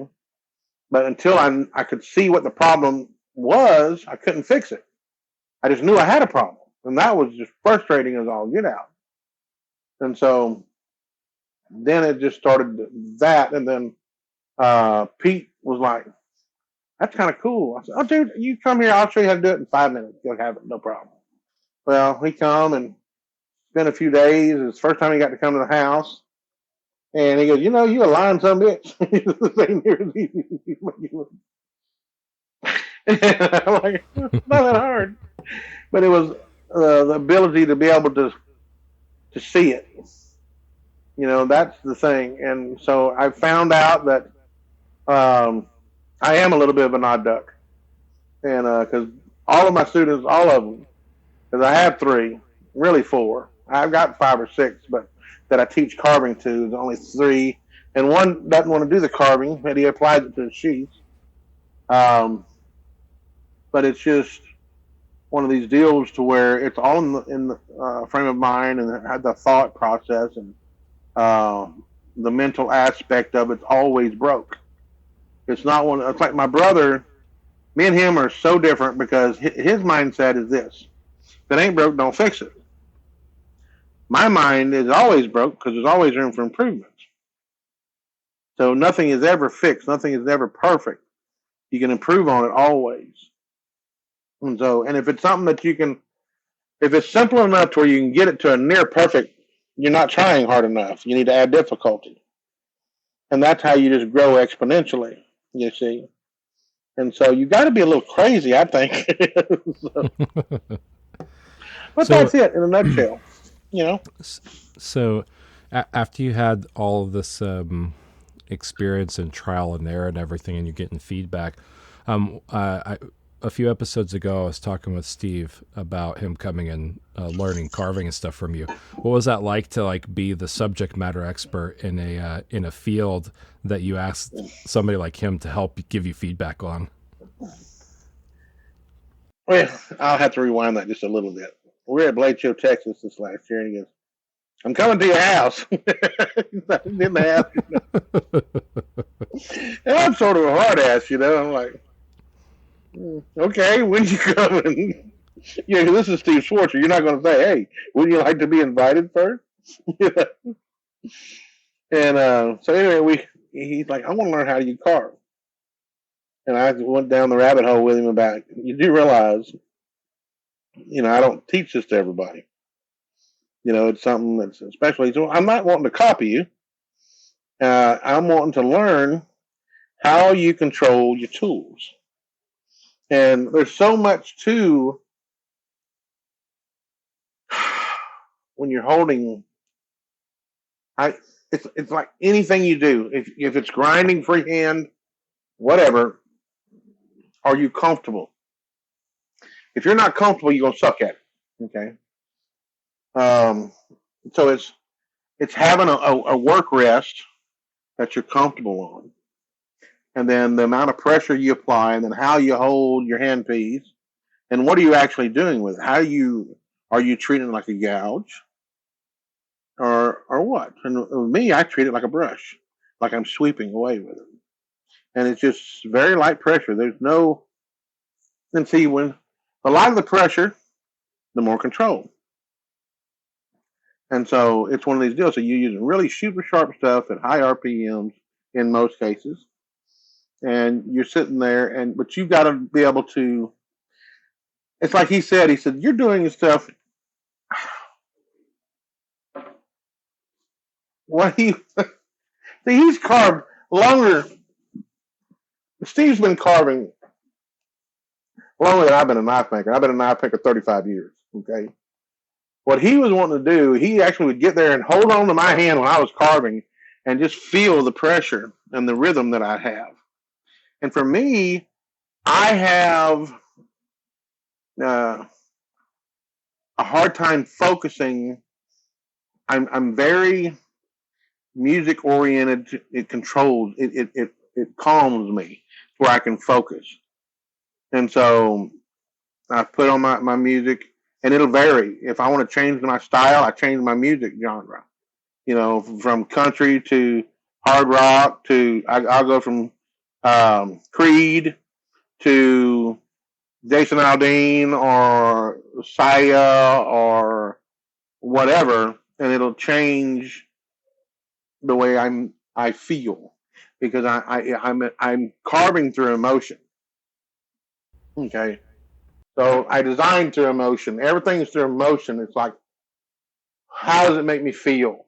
And it's one of these deals where it's almost like lyrics coming out of me, and there's no thought there. And so I can focus, and I can really let my imagination run wild. If I'm having to think, there's a problem. If I'm just letting it flow, it's cool. That's like the blade that I did when he was here.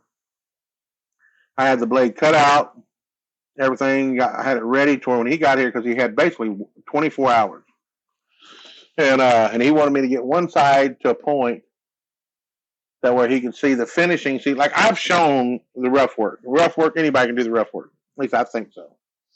The getting the sides to match, is the sumbitch. There are designs I won't do or haven't done yet because the transfer would be a son of a bitch.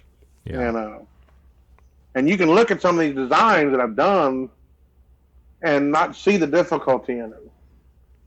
But it's because, like, when I did Slither, it's a herringbone fuller on both sides. And so it's like you're doing carving in a circle this way and then carving in a circle counterclockwise. And you're having to do it, not just that, but the way you're having to hold it. And then when you flip it to the other side is the reversal.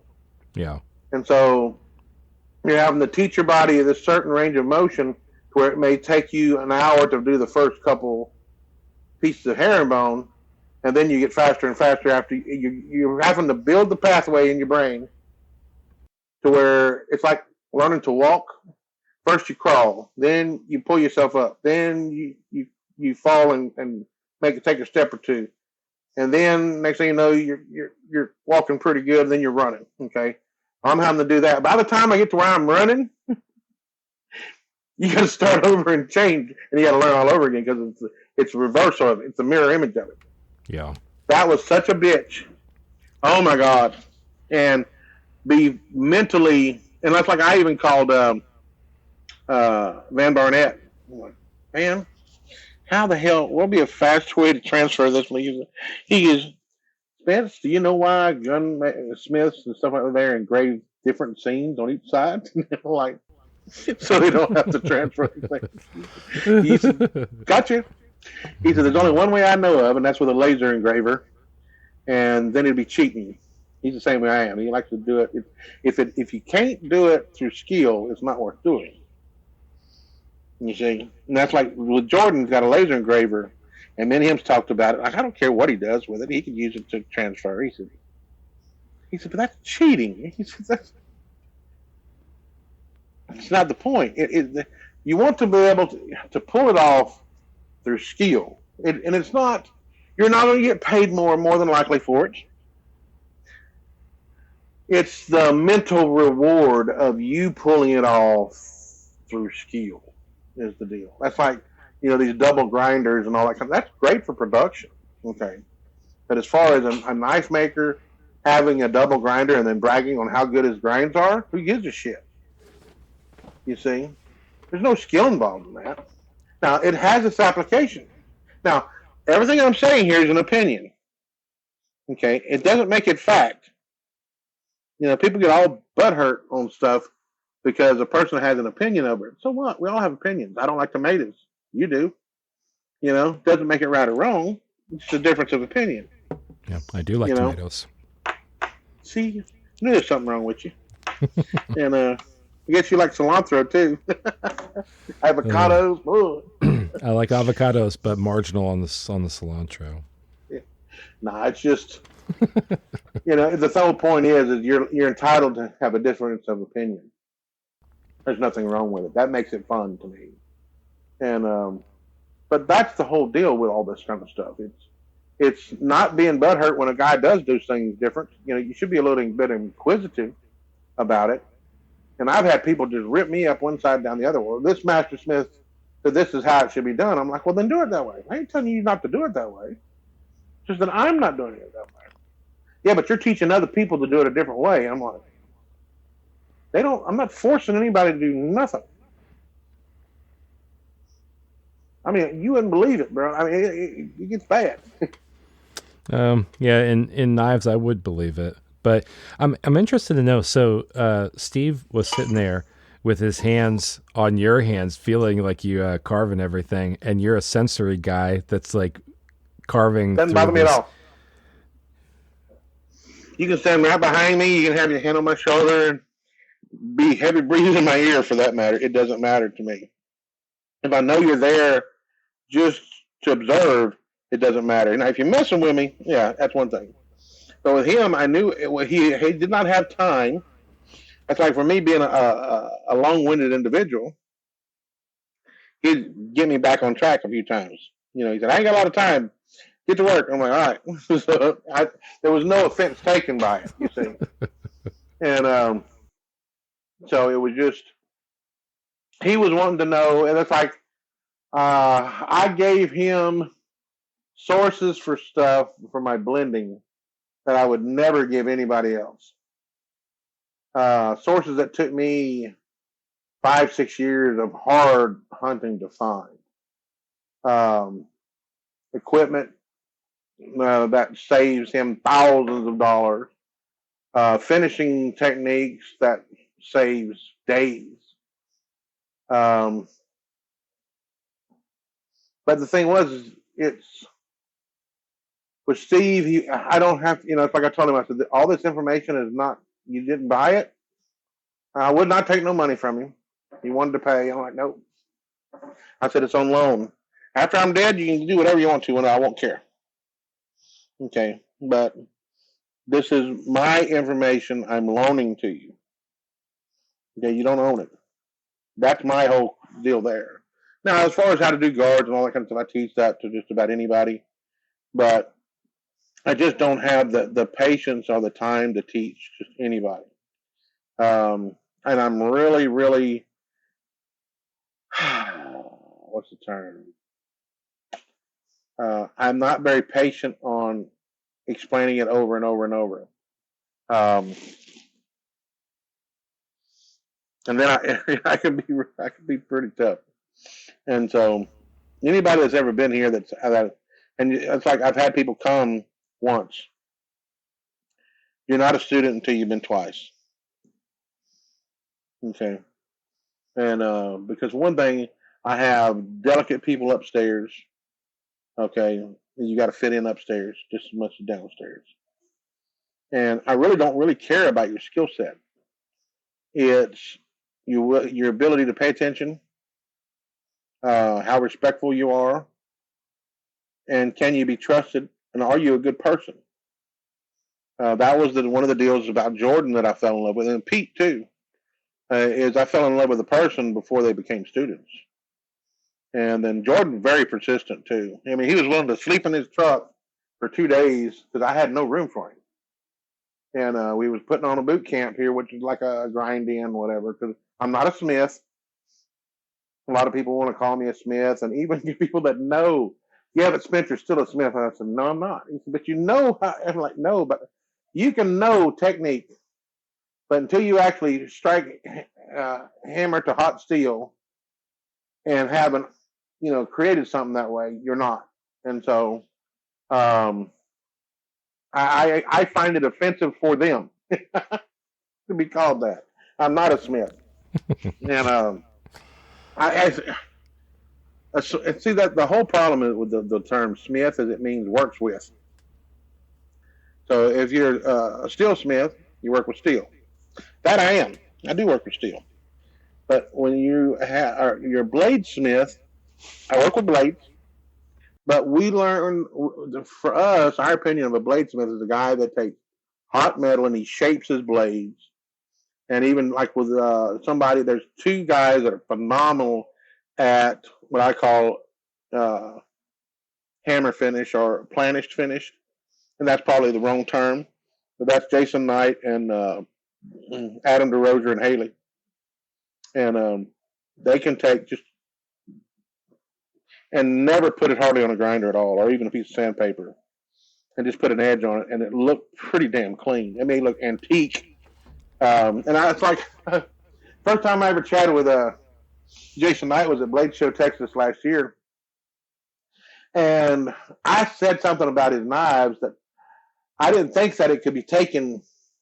I was calling it a compliment. And luckily he said, I take that as a compliment. Well, that's the way it's intended, And what it was, I said, I'd seen pictures of your knives, some of your higher end stuff and all that. And I've seen that you did a lot more that were users. And the year before, I actually got to handle some of his knives. And I'm very touch related. I see with my hands, my sense of feel.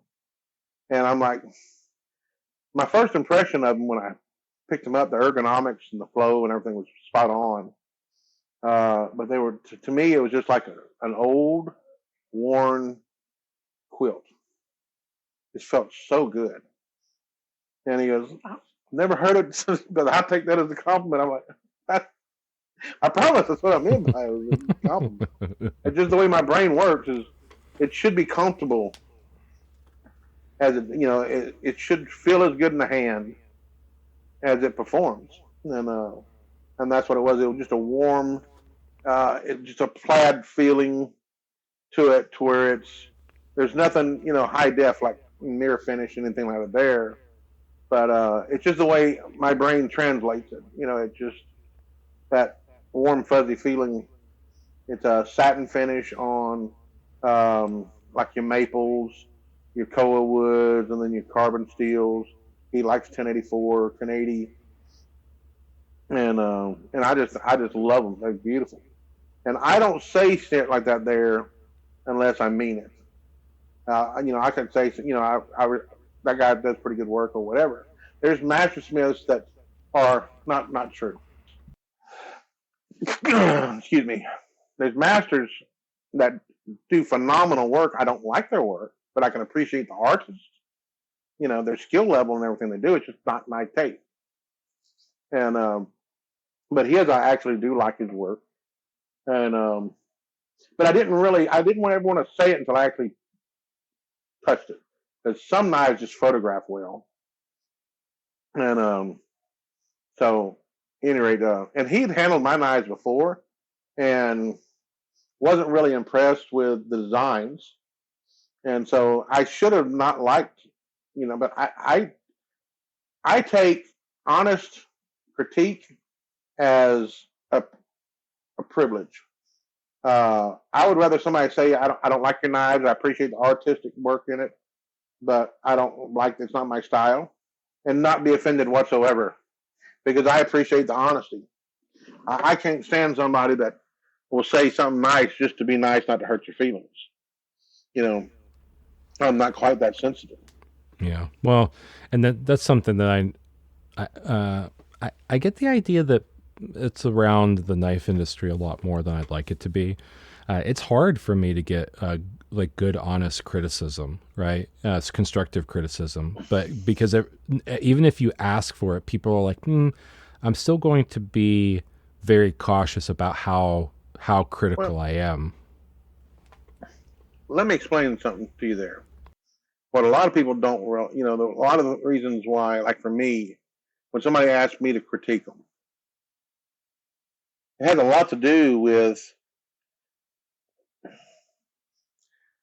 it's like this here. What were you trying to achieve? Were you trying to make an art piece? Were you trying just to make a very comfortable, ergonomic, hard user? Were you trying to make something that was journeyman smith quality, master smith quality, or just a damn good knife? Those are different criterias. If you're just trying to make a knife in the $150 to $350 range, that's just a damn good user, is going to skin the animals, do all the work, and never fail you, you're not going to get critiqued that hard. Your plunges, that deer don't give a shit if your plunges are even. Okay? If your scales are just off a little bit, it don't matter. If your pins, you didn't drill your holes perfectly, and you filled them with CA, that doesn't matter. When you're trying to do something that's to a higher level, so my whole deal is this here. I critique. First thing I ask is, well, what was your goal? What was you after on your end result? What level were you shooting for? What was the criteria you were shooting for? Then I ask, what problems do you see with it? Because it don't matter what I see in it. You see, you have to learn how to critique yourself and others. I've learned to critique guys that are phenomenal, way better than me, and be able to find something wrong. And that something wrong was they didn't push it hard enough. They played it too safe, and they kept it simple to where they couldn't have a fail there. You see, that could be a huge problem with a maker. They're going to stick to their comfort zone. They're not going to push it past a certain limit because they can do X, Y, and Z perfectly. And if they go beyond that, they can't do that. And they cannot accept the fact that it's not going to be perfect. So they won't go beyond that point. Okay? That can be the failure. That can be the flaw. Others can be visual balance, to where the blade's not proportionate. You know, the width, the skin here versus the handle is this tall, whatever, or the flow is off. It could be a number of things. The fit and the finish, all that can be fucking perfect and it'd be a failure. Okay, there's so many. That's one of the reasons why I do what I do, because I leave myself a way out on a bunch of things, because my knives are sort of perfect like the human face. This side is not exactly the same as this side, but together it looks perfect. Okay, now they're close. Okay, but they're not going to be exact. But it's going to be hard to be able to see it from all the angles to be able to tell how much off it is. You're going to have to work your ass off. Okay. Now, if somebody comes up there with a monocle trying to look at my knives, I'm going to stab them with it. Okay, that's not the point. If you got to use, magnification to look at the knife, that's retarded to me. Okay. Now, that's an opinion. Again, that does not make it so. But it has to do with what you're after. That's like Van Barnett is after, his stuff is eye clean. My God, it's eye clean. It's magnified clean. And it can have 1,000 or 2,000 components. It's unfathomable. And he'll even tell you they're not perfect. He ain't made a perfect one yet. I mean, he now, any normal human won't be able to see the problem. The only problem I've ever, I've told it to him. I said, "There's times that you embellished for the sake of embellishment. You should have left some of that stuff off." He said, "I can take that." I said, "That was done perfectly clean, but it had too much embellishment." That was, and that again, it's an opinion. That doesn't make it so. And but having somebody that you can talk to that has that ability there. That's like, for me, what I get from Van is trying to force myself to be more patient, because he's got the patience of an angel. I mean, it's unreal. He can work on something for thousands of hours. I can't. I go insane, because the problem with that is the longer you look at it, the more flaws you see. The more you fix, the more you see. And next thing you know, all you see is this pile of shit in front of you, and everybody else says it's a masterpiece. And you see, Yeah. it's a curse. Yeah. Well, sometimes with that, if I spend long enough looking at stuff, I actually talk myself out of completing something.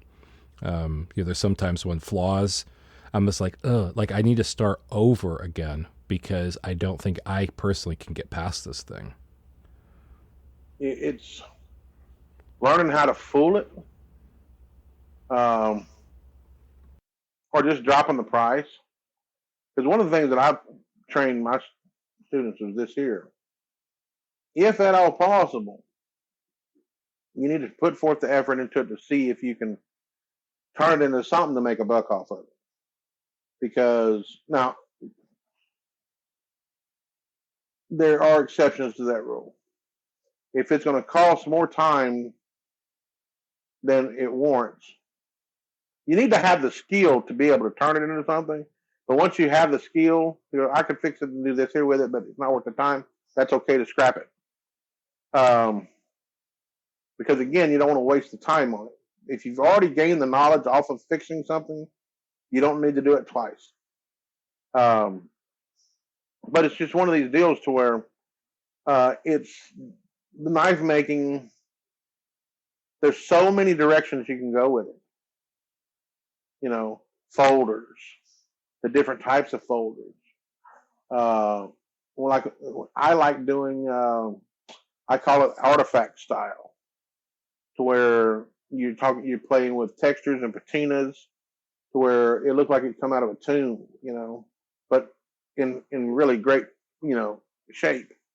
I've seen some folders done that way, where it's ivory that's a little bit crackled, whatever, and you're not trying to make that ivory look brand new. You want to use that worn look, sort of like this one right here. It's a fire starter.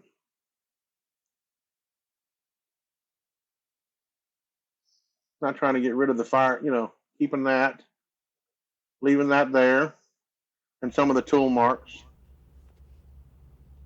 to where you keep that artifact look.